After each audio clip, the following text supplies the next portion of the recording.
Good morning, good afternoon, or good evening, beautiful people. Welcome to another episode of Life with Shenita. I am your host, Shenita Connolly. Before we begin tonight, my scheduled guests both had emergencies, and that is the first time ever since I've been hosting this show to have both guests have emergencies on the night of the show. But guess what? I am grateful for my circle because I was able to secure another more than qualified individual to have this conversation with me tonight about relationships. Mr. Kenny Pugh, who is the author of Can We Do It Standing Up, is going to join me shortly this evening. So I wanted the show to focus on relationships from a male perspective. And that's exactly what we're going to do this evening. And so I'm going to just share a couple of things that kind of stood out for me as I was doing my little research about relationships. And I'm going to start out with, what does the Bible say about dating and relationships as we prepare for this? And so the first thing I think about when I think of relationships, I think of love. That's the first thing that comes to mind for me. And so when I started doing my research for tonight's show, I came up with 1 Corinthians chapter 13, 4 through 8. And I think you guys have heard me talk about that a lot. That was actually the theme for my wedding in 2011. It was the theme for Winston and my marriage, our relationship. So I'm going to just share that because I think it's very appropriate for this conversation tonight. And it says, love is patient and kind. Love does not envy or boast. It is not arrogant or rude. It does not insist on its own way. It is not irritable or resentful. It does not rejoice at wrongdoing, but rejoices with the truth. Love bears all things, believes all things, hopes all things, and endures all things. That is just so basic for all of us. It's such a wonderful reference. And when we have to think about, do we love from a true place? Do we love in the right place according to the word if you are a Christian? I realize everybody that watches this show is not, and so that may not mean anything to you. But I also researched it from a different perspective as well. What are the foundations of a strong relationship? And a few foundational traits that popped up was trust, commitment, intimacy, respect, communication, empathy, and quality. So those are just a few things that kind of jumped out at me. And I was thinking about, my pastor has been preaching about kind of the reference of love for a minute, and the different types of love from a biblical perspective. And so I want to share just a couple of those. So one is 4 types of love that are found in the Bible is philia. And it's a brotherly type of love that we may have with someone, or a sisterly type of love. There is a eros, which is a romantic type of love. And this love is found in the Song of Solomon, if you're looking for a reference. Eros, philia is a brotherly love, sisterly love. And storge refers to the love between family members. And that one again is storge. And we can find that in the Bible between many families mentioned, Noah and his children, Ruth and Naomi.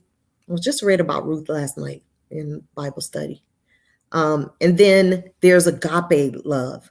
And agape love is the highest form of love that we can share with someone. And it's a godly love that's unconditional.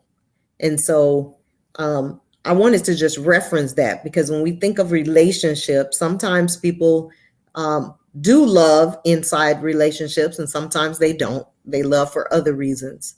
But I want us to have a wonderful conversation about love and relationship, respect in relationships. So I wanted to share that because as a reference, because I think it's very important when we are embarking into a relationship with someone. I am preparing to start a new book read with some friends, and the book is titled Relational Intelligence, and it's by Dr. Darius Daniels, and it talks about the skills you will need for life the people skills you'll need for the life of purpose you want. And so when we think of relationships can be sexual. They can be relationships can just be friendly relationships. They don't necessarily have to be relationships. They don't necessarily have to be relationships that are intimately or not. They can be business relationships, work relationships, those type of relationships. And so this book, you may want to think about. One of the thoughts on the back of the book says, whether you recognize it or not, your relationships shape your future. And that was written by Stephen Furtick.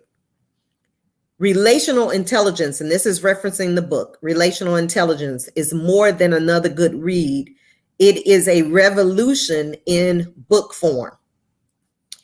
And another thought that was shared here, it says, Dr. Daniels' voice is essential in today's diluted culture that diminishes relationships to the mere swipe to the left.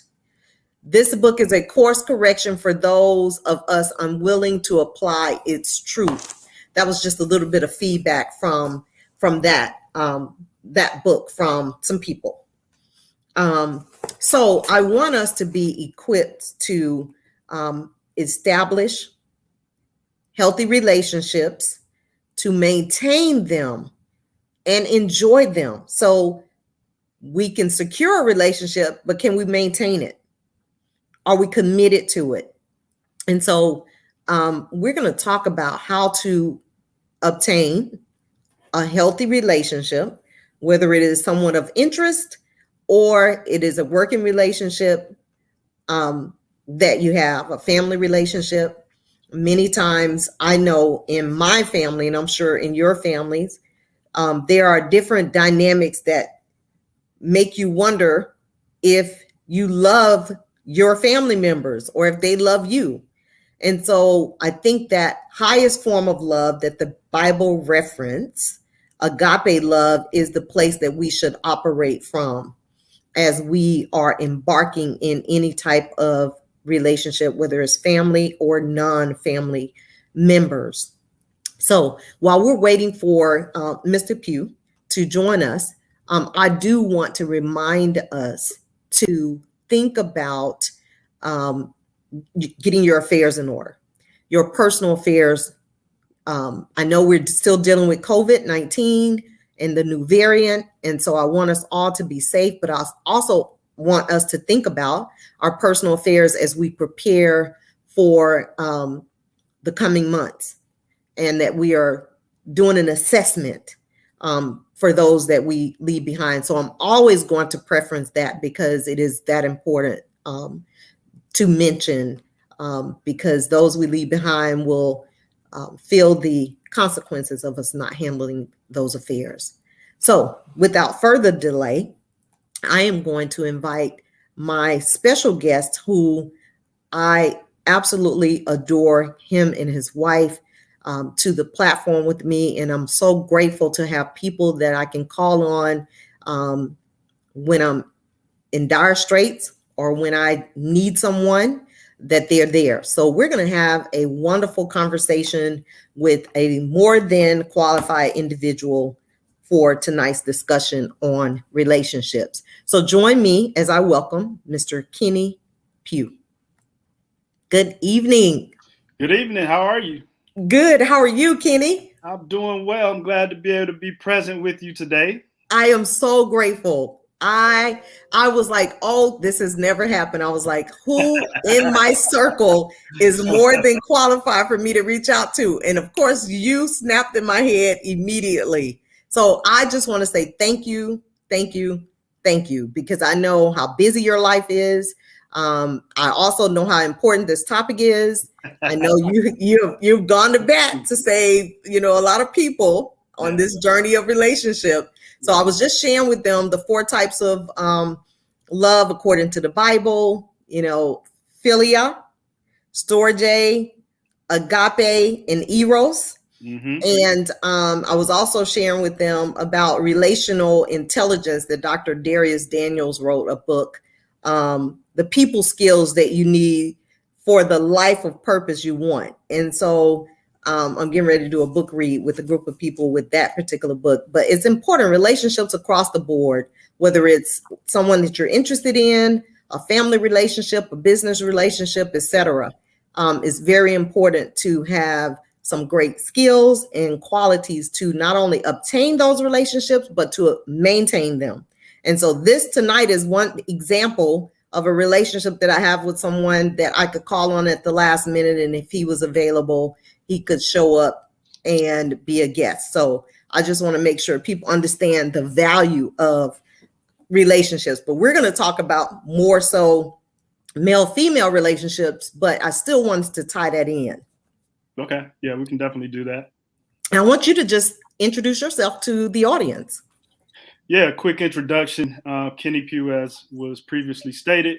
I'm a business consultant. I do a lot of work in systems and processes. So working with entrepreneurs, solopreneurs to help them make sure that they're not working harder than they ought to be. So I help people put in processes and systems so that they can operate more independent and focus on what it is that they actually do the best, which is to do whatever it is that they do, whether it's being a psychologist, whether it's being some kind of business consultant, whether it's life coaching, whatever the case may be. I like to empower people to be free so that they can continue to do the things that they're gifted to do.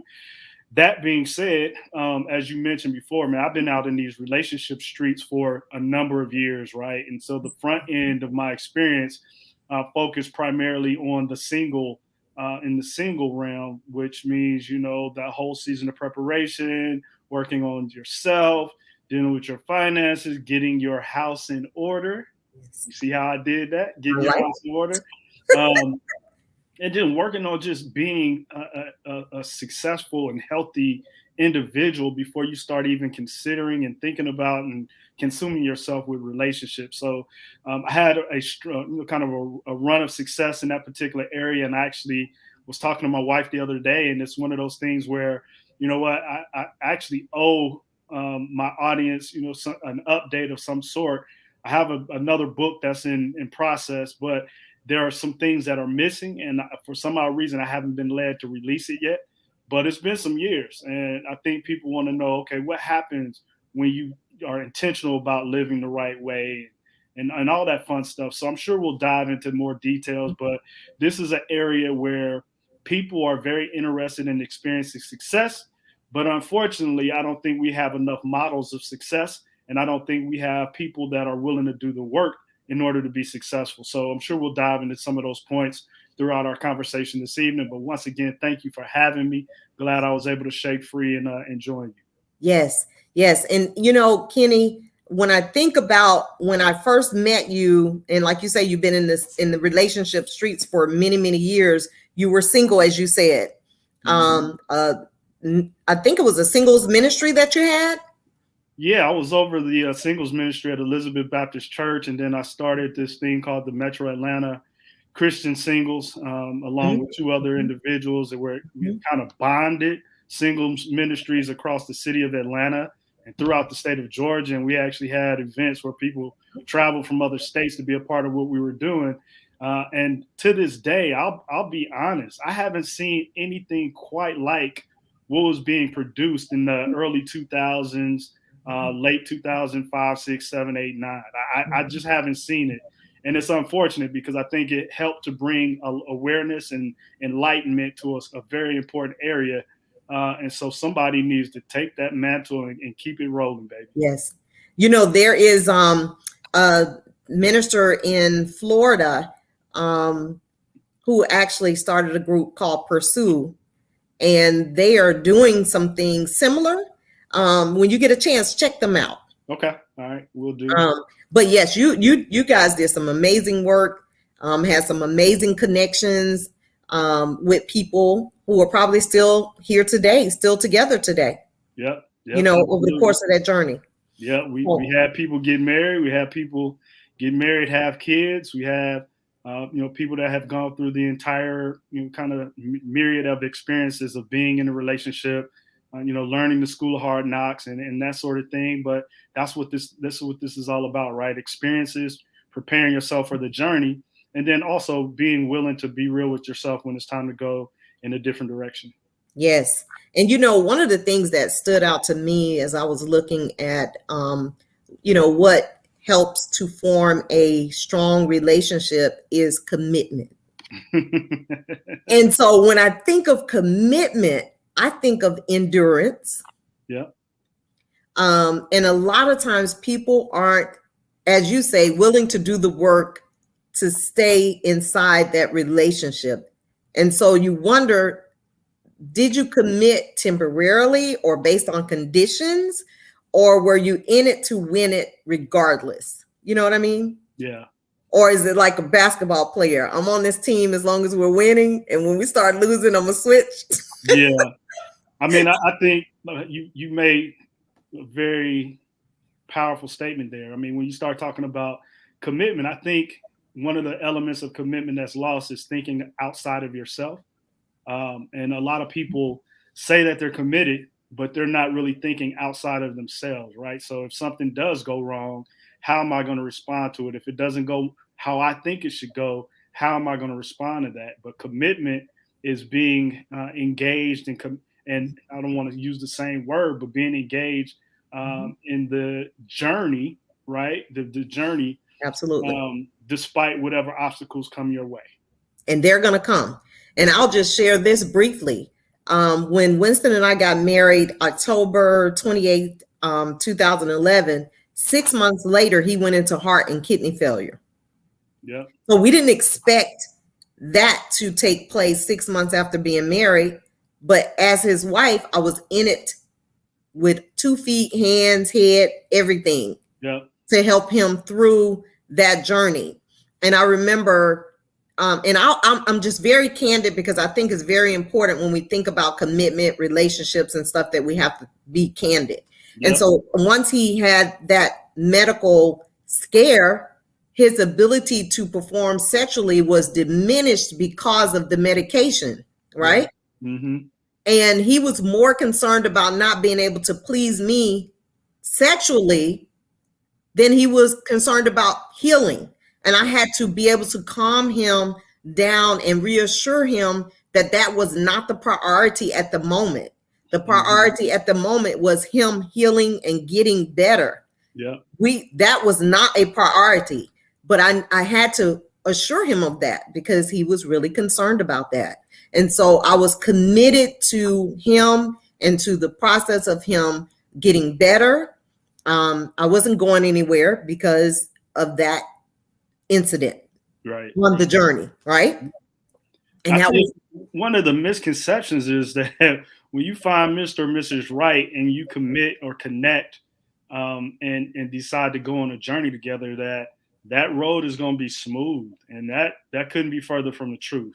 There absolutely. are some people that will endure challenges that are a little more severe and significant than others, but best believe in some capacity, somebody is dealing with something in their relationship, in their marriage, and it's something that you wouldn't have exposure to unless the authentic selves begin to share that information with you as a person. So we're quick on social media to share or walking in, us walking in the park or out to dinner or at this particular event or that particular event, but we're not quick to share when there are hiccups. Like what happens when a spouse gets sick? What happens when children get in trouble? What happens when one person loses their job and the financial tailspin ensues? I mean, there's so many different components about relationships that one of the factors that I like to evaluate when I'm talking to people is, how are you as an individual? What's your relationship like with yourself? So that's kind of that, diving deep in, right? But then after that, I can almost wholeheartedly tell when somebody is in a position to have healthy relationship based off of the friendships that they have and the relationships that they have with their family members. I don't know of anyone who has a healthy marriage that doesn't also have healthy friendships Yeah, or healthy family relationships. And I'm not saying everything has to be perfect, but what I am saying is if you are able to endure the challenges of relationships with your friends, with your family members, then the likelihood of you enduring those challenges with your significant other is going to be highly improved. absolutely. And you said something earlier when you introduced yourself and you were talking about examples and examples of the journey, the good, bad, the ugly, and the indifferent, commitment, seeing people go through the roller coaster ride as a couple Hmm. and still maintaining and staying committed to each other to see their way through the hiccups, as you said, because they're going to be. So we need more people sharing the real stories, the real experiences, the good, the bad, the ugly. That's why I try to be as transparent as I can be so that people won't just think it's just sunshine. Right. No, it is also a challenge. When my son got in trouble in my marriage in 2013, if it wasn't for my husband, I don't think I would have been able to endure that piece of my journey. Yeah. And so, yeah, it's tough. And we were marriage ministry leaders at that time, and we were able to share that inside that marriage ministry because we felt like there's no way that we can encourage these people to stay connected to each other and to endure whatever life brings their way, and we not share what we were going through at that time. So they appreciated the fact that we were transparent with them. Yes, we're hurting. Yes, this is difficult. This Yeah. is what we're going through. And we want you guys to join us in prayer as we go through it. And, we were able to get through that piece, but that was a very difficult time. Hmm. So, as we, I was so excited just to have you, just so excited. So we just kind of went in and I didn't even do my icebreaker. So can we rewind? Rewind. Okay. Yes. So I want you to describe the color red because red is our color love to someone who is blind. I know I've used this color before, but I want to use it tonight in this segment. So if you were trying to describe the color red to someone blind, how would you describe that color? Yeah, I would describe red as being a warm color, for at least in my opinion. I would also describe it as one that represents blossoming, um, and you can attribute that to relationships. So warm, blossoming, thick. I would say thick because it represents blood as well. Mm, And then also, man, I would say popular. So I would say popular, thick, mhm, kind of flowing, warm. And yeah, I think that would describe red. That's awesome. I love the warm part, hot. Hmm. Yep. I love the blossoming part because, yes, love blossoms. Yes. So, with that being said, let's talk about, you've said a lot about relationships as we were talking, but how do we prepare for a relationship? You mentioned something about making sure that you yourself is healthy. That's the absolute, essential component to any relationship is making sure that you're right, making sure that you're progressing towards being a healthy individual, Mm, making sure that you're continuing to refine yourself, making sure that you feel like you haven't arrived yet, because this thing called life is fluid. And every day there's an opportunity for you to wake up, to do something new, to do a new experience, to brighten someone else's day. But you have to start, it has to start within. If you are miserable as an individual, you're going to be a miserable component in a relationship. And the one thing that I'll kind of give your listeners a little hint. I don't care who you are. mhm, You cannot hide your real, true, authentic self mm, forever. mm, The mm. enemy of deception is time, and it only takes a period of time to unveil the real person behind who you really are. So why not start off and just be honest with yourself? If you are happy go lucky, be happy go lucky. If you are someone who's very kind and compassionate, and you've been taken advantage of in the past, well, don't hold the future people in your life hostage to the experiences of your past. So continue to be lighthearted, empathetic, giving, caring, and all that stuff, and just understand that that's a gift that God gave you. So just be who you are. If you are somebody who's very serious, be very serious, and you'll find the different components of your life to help lighten you up. I'm not necessarily the fun, happy-go-lucky individual like my wife is. My wife loves to float Yes. around and do cartwheels, and everything is just beautiful. But I balance her out. She balances me Yes. out, and that's what relationships are supposed to do. But if you were not you and Tamiko were not your authentic selves when you came together, you would not have displayed that, right? And saw the balance that's needed. And so look how God put you guys together where, like you say, you balance each other out. Yeah. You're more serious. My husband was more a jokester, and I was more serious. Yep. But over the years I've learned to lighten up, which is Yep. good. But I am working on myself. I am working to make sure that I'm in a good head heart place to even entertain love again. You know what I mean? Mm-hmm. Yep. So yeah, so we have to be willing to do the work to prepare for a relationship if that's what we truly desire. And I Yep. think that if we don't desire a committed relationship, we need to be upfront with people and to tell them, I'm not in a place where I'm ready for that type of relationship, but I like to have a companion if that's what it is that you want. But I think honesty is so important. Yeah, and I'm sitting here thinking back through the various things. I have a love-hate relationship with relationships. I was someone who was out there. I hosted forums and posted the questions of the day and had people think through different scenarios. And Mhm. as time has gone forth, there has been new people that have surfaced, and relationship discussions have taken place, and so on and so forth. I think it'll be like that until the end of time. But one of the things that has really, really started to irritate me as I've gotten older and more mature is just the fact that the superficial presence within people's desire for relationships is something that is being exposed every single day in some way, in some form, in some fashion.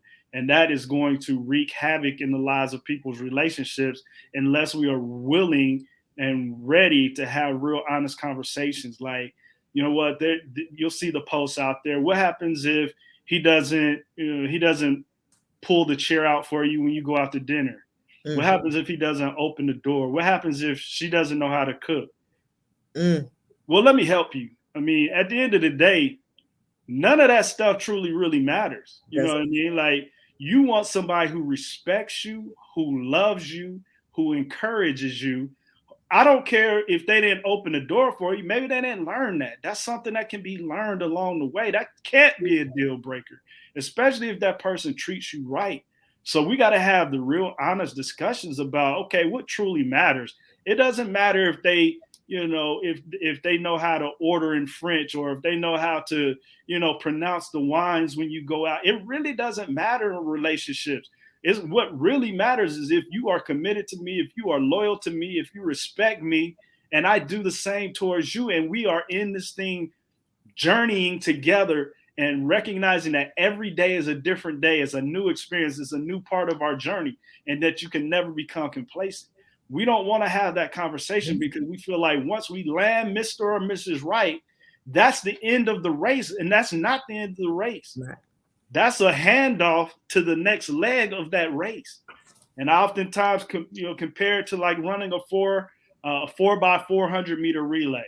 Mm-hmm. You got somebody who starts off the relay, then they hand the baton off to the next person. Mm-hmm. Well, that's how your relationship truly is, because you started off as a single person. You handed the baton off to yourself in the form of engagement. You handed the baton off to yourselves in the form of marriage. And then every day is a new leg of that journey where there's a handoff that occurs and that there's experiences that have taken place. And I think we need to have that real hard discussion to say, hey, I'm telling you in advance, you're going to experience some stuff. Yes. I'm telling you in advance, there's going to be some days where you don't like your spouse. That's right. I'm telling you, there's going to be some days where you're going to not know how things are going to work out in your favor. But at the end of the day, if you are with the right person, you encourage them, they encourage you, you encourage each other. When one is up, the other one is down, the other one is up, and can continue to work to encourage that person to get up off the campus. We don't want to have those conversations. We want to have the conversations about what happens if he doesn't pick up the tab, or what happens if she doesn't do this, or what happens if, this, that, and the other. And that stuff has no bearings on the success of relationships, period. It does not. And I need to pass the collection plate. Because you have preached the sermon, because it really matters about the love and the respect that you have for each other. And like you said, those deal breaker things that we put out there, you can learn to cook. Yes. You can learn each other's love language. Yes. All of those things that we put out there. Now, there might be a few things that exceptions to the rules that we may have, but it shouldn't be those things that you mentioned. That's correct. You know what I'm saying? Yep. And absolutely. So we have to have relationship questions, and it starts with self. Being honest with yourself. Do the work to be a better you so that you can attract a better quality person as well. Yeah, man. And I was thinking about this as well. It's like, if you want to worry about superficial things, well, classify yourself as a professional dater, because that's what you're going to end up being. But if you desire to transition out of the life of dating and into the world of committed relationships and marriage, then you're going to have to change your mindset, and you're going to have to think outside of yourself, and you're going to have to think about the bigger picture. You're going to have to realize that life is not about just you when you are in a marriage or in a relationship. I mean, there are things that happen outside of the two individuals who are part of that marriage that neither one of you has control over. Yes. And that those things happen, life happens, and that you're going to have to deal with those things when they come up. I didn't realize how selfish I was until I got married. Like, there are little things that I used to take for granted. And one of the reasons, I often encourage people to just take advantage of your freedom and being able to make your own decisions, to be able to come and go as you wish, because once you get into a committed relationship or marriage, those things, your focus shifts because you got other people to think about. That's right. And it's important for us to embrace that and understand it. But if you're worried about somebody, paying for your meal or pulling the chair out, which is all great things, I did those things. But the reality is, if you talk to married couples, that's not a part of their everyday journey.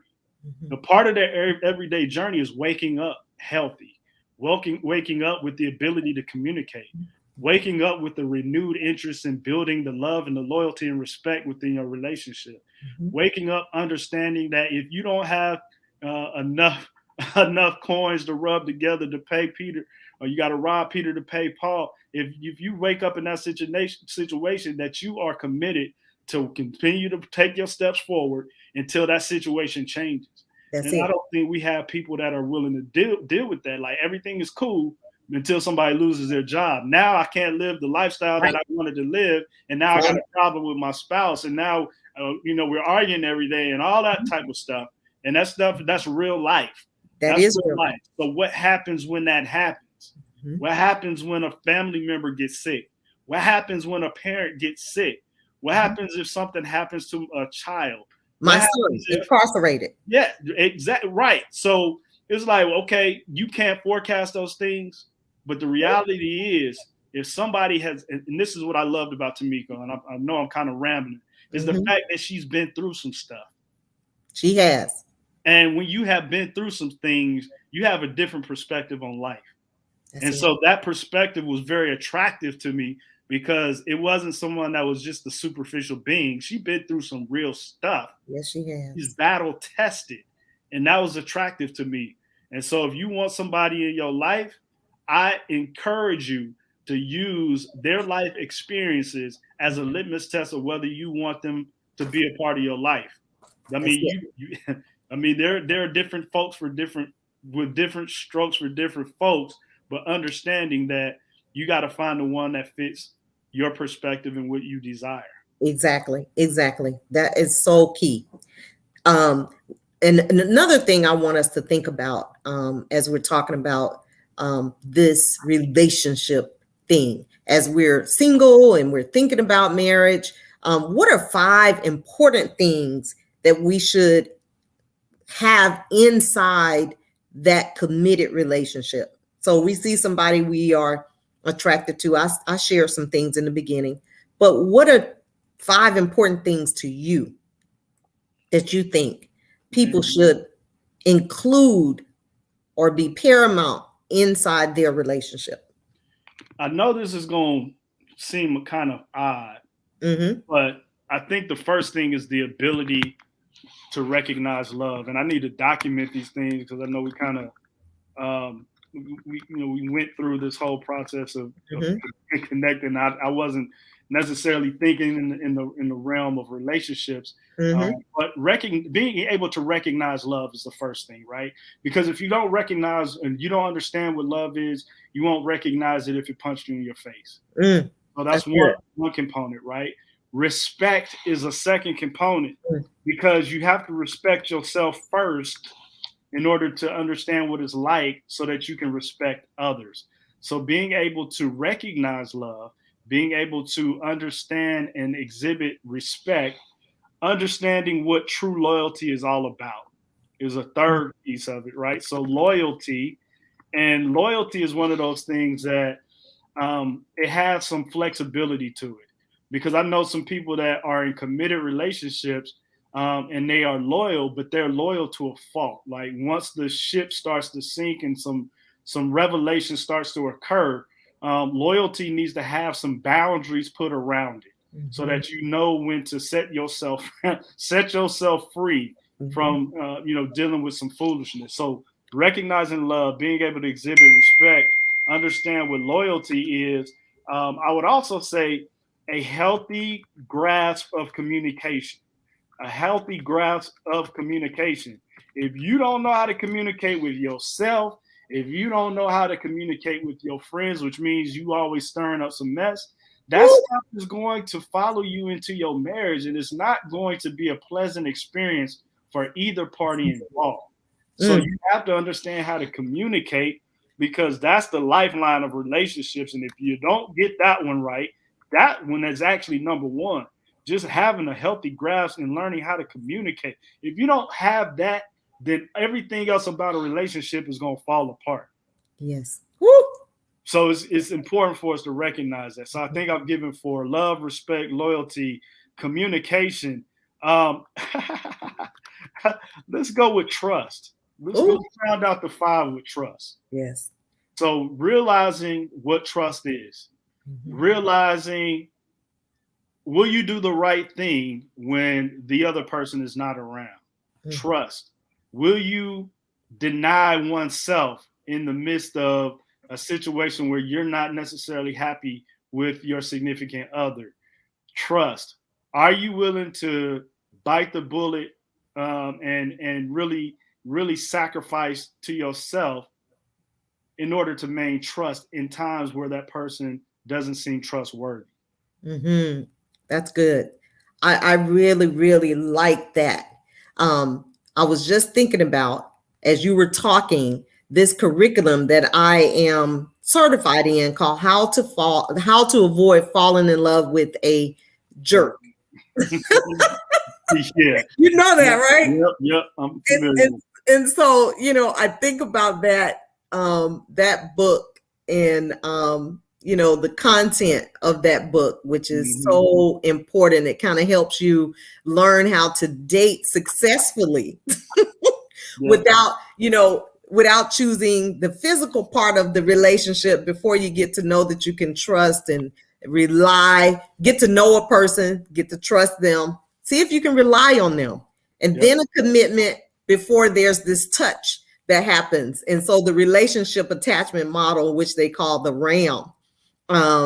And so there is I think, like you, there is a strategic process, I think, that should apply to moving from knowing someone into a committed relationship Yeah, I agree. to avoid all kinds of issues, That's like right. you were talking about. Are we going to have some major issues, and being honest and upfront? Um, so you and Tamiko have a wonderful relationship. I'm sure, it's not without challenges, as none are. But one of the best things about being a couple is having someone to share your hopes and dreams with, right? And my husband desired to have a catering business and to start it, and I was able to assist him during that process. He was able to see that come to fruition before he passed away. I was able to link him up with people who were successful caterers and ask them if they would mentor him. And Mm-hmm. so that was my way of supporting him, not only in that way, but whenever he had, you know, um, jobs to do, I was right there in the kitchen with him. And it didn't bother that no one knew that I was making the sides while he was doing the meats. That didn't bother me, that he was Chef Winston, and I was in the back as the background choir, vocal, but I was helping him accomplish the things that he desired, and that gave me a lot of joy. So when do you begin that discussion with that someone special? When you're do you share your hopes and dreams as you're getting to know that person? At what point do you open up? Yeah, so I mean that's a great question, and kind of reflecting back on the journey of myself and Mhm. some of my buddies who have, gone through singleness to engage to to singleness to dating to engage to marriage.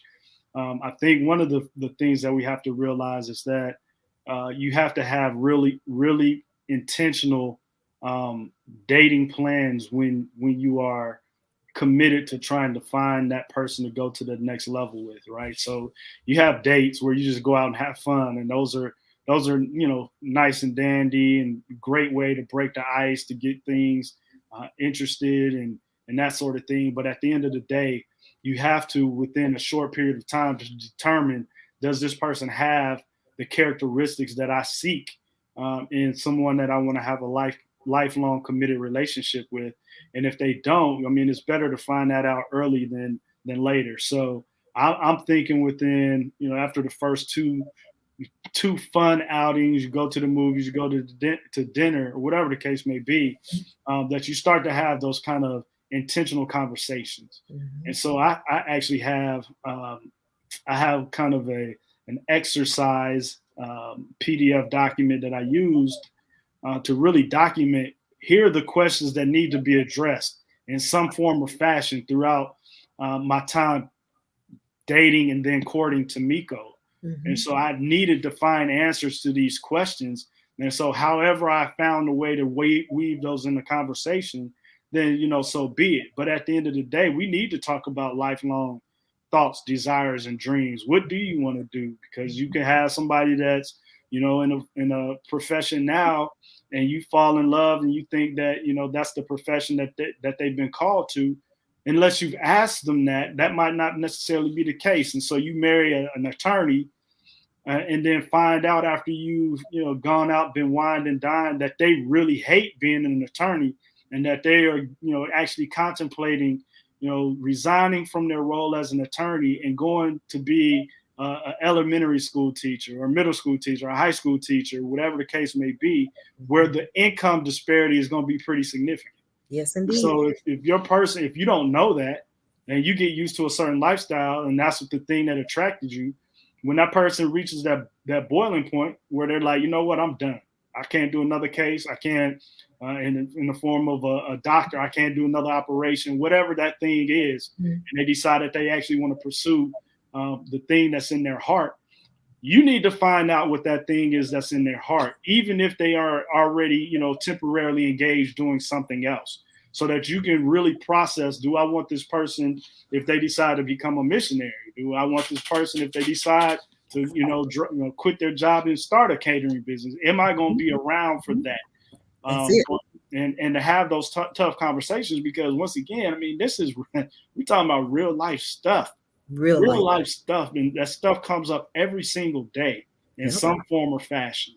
Yes, and you're right. As you were talking, I thought about that because my deceased husband was a computer programmer and retired from the military and worked for the state of Georgia as a programmer, and did a total of 30 years. And he said, after those 30 years, I just can't do that anymore. Now, I knew that if he went back to become a computer programmer, we would have had a different quality of life. Mm-hmm. However, that wasn't what he wanted to do. He said, you don't understand what 30 years of doing that job was like. And I had to back down from trying to convince him to go after that career and say, you know what? I don't know what it was like. And if you're not good with that, then I need to leave that alone. Yeah. So I did. And so he went to substitute teach and cater. So, you know, he was happier and we made it work. And we had tough conversations. I mean, when I say tough conversations about his childhood, my marriage, my past relationship journeys, all of that. We were very open and honest. And so I think it's important to be very intentional about the relationship and where it's going. I know a lot of couples who got married, got divorced, and are remarried too, as well. You know, when you think of relationships, like, I'm done with you. And years later, down the road, they forgave each other and found their way back to each other. I've seen that in relationships, as well as unmarried couples finding their way back to each other. So some of it is maturity. Yeah.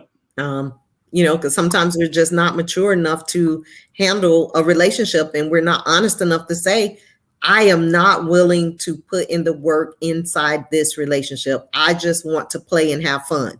People think that it is a problem to be honest. I think that you need to be honest. I don't want to be serious. I don't want to be committed. I just want to date. Yep. And like you said, a serial dater.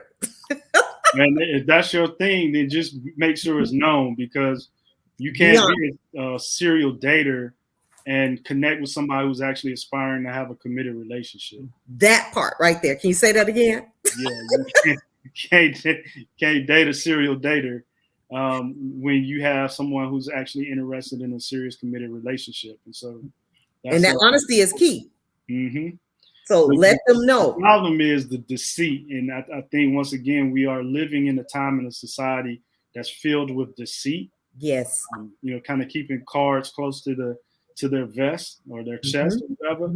Mm-hmm. And just realizing, man, that there are way too many games being played. Yes. Out in these streets. And it's important for you to identify people who are truly authentic to themselves, and then ultimately to you.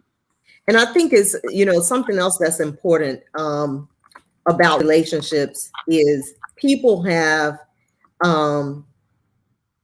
been around the block, we'll just say, with various people in the dating scene, right, for years. Yeah. And not necessarily being cautious and protective. And and things of that nature. And so if we're not honest enough to say, well, we probably should go and get ourselves health-wise checked out and see each other's results so that we can know on the table where we start, this is what it looks like. I think that's another area of deceit. Yeah. Where we don't think about my past affecting my future. Yeah. You know what I mean? Yeah. And when you start to talk about that, I mean, when you start to think about the elements that derail relationships, sexual interaction is one of those pieces. Finances is the other piece, right? And so you got those pieces, and if you're not 100% transparent and honest, it has the ability to disrupt the relationship and the marriage, and that's the thing that has made many a marriage go out to pasture, just because those areas were not authentically shared and pursued in the earlier phases of that relationship. Mm-hmm. And I know I'm a real I try to be real honest with people, and so I know that I'm different. I know and it would be considered tough, but I think I'm a great catch. Yeah, I mean, I see the great catch. Your value. You know your value, right? Yes. So you know that you're not going to accept just any old foolishness, because at the end of the day, and I try to tell people this as loud as I can, you'd rather be by yourself than to be with the wrong person. Any day. Absolutely, 100%. Like there's no misery like being with the wrong person. I was thinking about that the other morning. I said, man, this is so wonderful to wake up and not have to deal with any ish from a relationship. I'm not saying that I wouldn't deal with it if I committed to one, but what I'm saying is it feels good to wake up in the morning and not have to at this time in my life is what I'm saying. So if I'm in one, then we know that it comes. But I woke up and saying, wow, this is so peaceful, because I don't have to contend with anything other than myself at the moment. Yeah. You know what I mean? Yeah.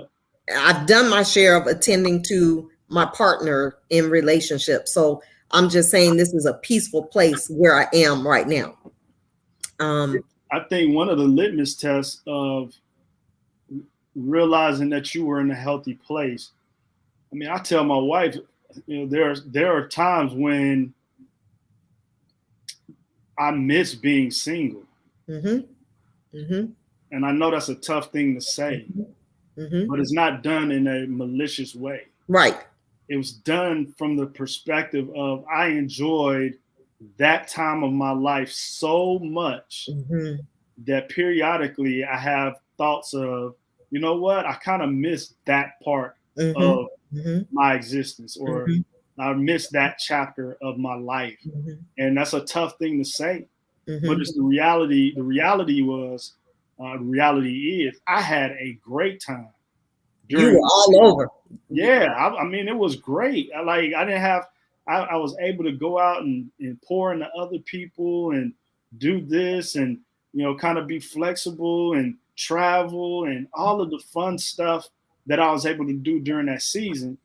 But, once you take a detour and once you make a different choice and head in a different direction, then boom, I mean, you have to make some sacrifices along the way so that, it's not your luggage. That's only your luggage that's going to be on that plane. You got to make room for somebody else to bring their stuff with them as well. That's it. So yeah, that's it's important that you embrace where you are, that you live it to its fullest, but realize that once you make a commitment to go into a committed situation, that you're going to have to create a new fun aspect, a new fun journey that you can share with somebody else. As a matter of fact, a gentleman that I was introduced to in 2016 after my husband passed away, and it was the first guy I went on a date with, and he lost his wife in 2014. And the mutual person we knew introduced us. And I remember us having a conversation about once I published my book and speaking engagements and things of that nature. And he said to me, I don't think that I have what it takes to be with you, because he suffered with PTSD, right? And so crowds was something that was difficult for him. And he says, I believe that I would miss the majority of your life, the important parts of your life, because of this issue that I have, and it wouldn't be fair to you. Which I thought, and we used to have, and we still do, we still know each other and conversate, but we had the best conversations that were genuinely authentic conversations. And that's just one example of, I think that would be a challenge for me, because it would be hard for me to be in your or at your special events. Yeah, and that's something realistic to be able to communicate. So, I mean, if you're not the right piece to the bigger picture, the bigger puzzle, then just be willing to recognize that and communicate. That way the person can go on and ultimately be, presented to the person that is going to be the missing piece. There's nothing wrong with that. I mean, there are certain aspects of life that you can adjust, right? So for me, I'm an introvert. I don't like being out and about. That's not my thing. I enjoy staying to myself, quiet environments. My wife is the opposite. She loves being out and about. She loves, kind of the parties and, plays and concerts and all those sorts of things. And I do enjoy music as well. But at the end of the day, I don't like crowds either. So I'm uncomfortable, like sometimes uncomfortable out in public places with a lot of people. I get a little anxiety around it. And my wife, she notices it. In the beginning, I know it was a problem, but she realized that I was being authentic. Like, I don't like being around a lot of people, because one of the things we used to have, healthy arguments about was, you love sports, you go out to the sports arena. I said, you know what? There are times when I can be in an arena with 15,000 people, 20,000 people, and I have a defense mechanism that allows me to feel like I'm there by myself. And I have to do that as a defense, because otherwise I'm going to go nuts in this environment, because I don't like being around a lot of people. I don't like the elbow to elbow thing. I don't like people in my personal space. But that's something that we've had to, kind of negotiate throughout the years. Like, okay, I'll go with you to this event. I can't go with you to that event. A, I don't like the event, but B, it's going to be around a lot of people, and that's going to make me uncomfortable, and that's not going to make for a positive experience for you. So we've had to navigate that journey, but you have to be willing and committed to make that happen, because she could have easily said, you know what, I'm out the door. Right. Well, hey, if it's that important to you, then that's a decision that you would have had to make. But but it was on the table. But it was put on the table. Yep. And that's the key. Put it on the table. That's a part of that communication that must happen. That healthy dialogue, good, bad, ugly, or indifferent. Have the conversation. That's the key. Period. Yes, have a conversation. And I want you to share your book, where or upcoming events, or how people can reach out to you. I was going to post it up, but I wanted you to verbally share, if you don't mind. And if you want in the chat, if you want to list your information, I'll type it up. But I want you to share how they can reach you if there's a business owner out there, or inspiring business owner that's looking to do something. How do they get your book? Can we do this standing up? Or what have you? Because you've written for Black Enterprise, is it? Yep, Black Enterprise. I've been on HLN. I've done some stuff for CBS. Did some stuff for the Tom Joyner Morning Show back in the day. Spoke at the TD Jakes, the Potter's House. Right. So I've been around, and this area of life is just so near and dear to my heart. You can see over my shoulder there. That's actually the cover of my book. Can You Do It Standing Up? And it's available on Amazon. So feel free to go out there and pick up a copy of it. It's every day, every time something happens, I think about it against the backdrop of what's contained in my book. And I think about, like, even today, even though that book was published, over a decade ago. And it doesn't even seem like it's been that long, but it's been actually 10 years, right? Wow. So having that there is timeless. And I'm not saying that because I'm the author. I'm saying that because real life experiences, I get messages even to this day about people that have come across my book and say, you know what, it really helped me out. It really blessed me. Because the content in there is not selfish. It's all about, kind of taking a look at relationships overall and making sure everything is right. So Amazon.com, type in my name, Kenny Pugh, KENNYPUGH, or type in the title, Can You Do It Standing Up? A different position on relationships, which simply means I know we can do it laying down because that's generally the easy part.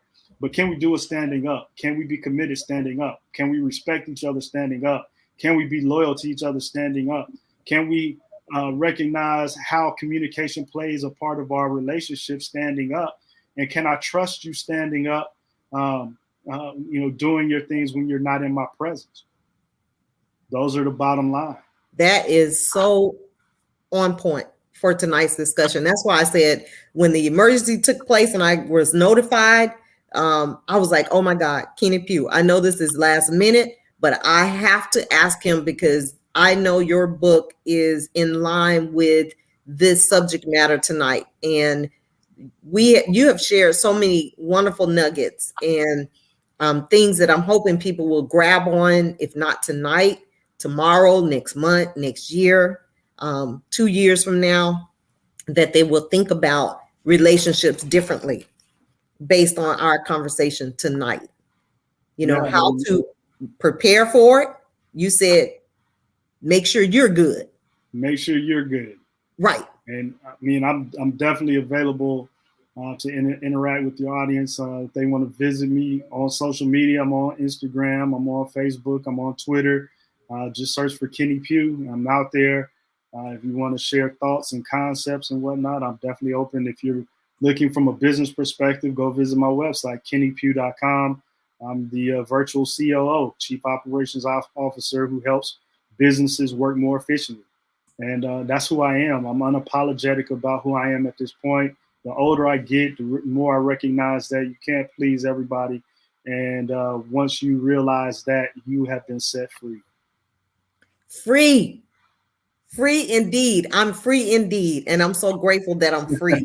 And so I am just grateful to have you in my circle and Tamiko in my circle. I was just sharing her as a resource with someone yesterday. And anytime I hear people talking about publishing a book, I always refer them to her. So I just thank you guys for who you are individually. I thank God for who you are collectively.